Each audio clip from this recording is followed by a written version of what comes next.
Olá pessoal, eu sou o Pedro Brandão, professor de língua portuguesa formado pela PUC do Rio de Janeiro.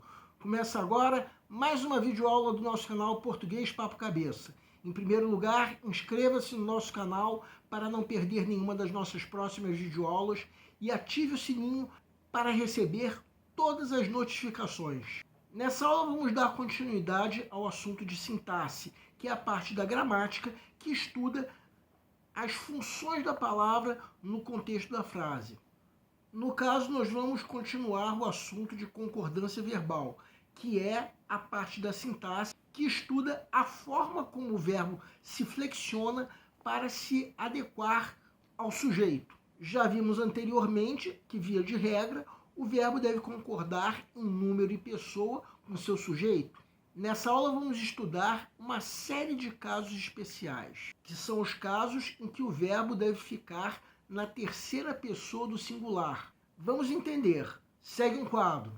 Primeiramente, como nós já vimos na nossa primeira aula sobre concordância verbal, o verbo, via de regra, deve concordar em número e pessoa com seu sujeito. Quem quiser pode dar uma pausa para reler esses casos gerais. Nessa aula nós vamos abordar os casos em que o verbo fica necessariamente na terceira pessoa do singular. O primeiro desses casos nós por acaso já abordamos, que é quando o sujeito é um pronome de tratamento no singular.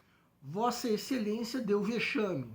Outro caso, no caso do sujeito ser uma oração, ou seja, uma oração subordinada substantiva subjetiva. Como nós já abordamos em outra videoaula, é a oração que desempenha a função de sujeito. Vejam essa frase. Vamos colocar a oração subjetiva em verde. Nesse caso, o verbo deve ficar na terceira pessoa do singular.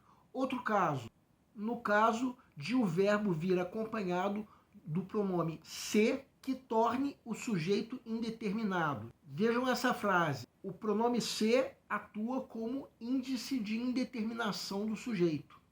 Nesse ponto, convém tomar cuidado para não confundir o seguinte. Vejam essa frase que está correta do ponto de vista da concordância verbal. Aí vocês devem estar se perguntando, qual é a diferença entre essa frase e a anterior? Resposta é que a diferença está no fato de o verbo precisar ser um verbo transitivo indireto, porque quem precisa de alguma coisa. Já o verbo alugar é transitivo direto. Quem aluga, aluga alguma coisa. Então essa segunda frase é equivalente a uma outra frase que seria casas são alugadas. Então, nessas duas frases, temos a voz passiva.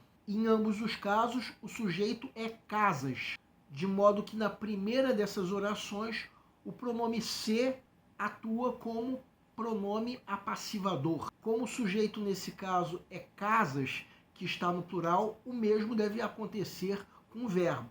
Por fim, um último caso em que o verbo deve ficar na terceira pessoa do singular. As orações sem sujeito, que são as orações em que, conforme nós já mostramos em outra videoaula, são formadas por verbos impessoais.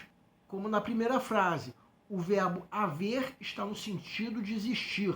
E na segunda frase, o verbo fazer está indicando passagem de tempo. Quem quiser recordar os casos de verbos impessoais, pode clicar no link que se encontra acima.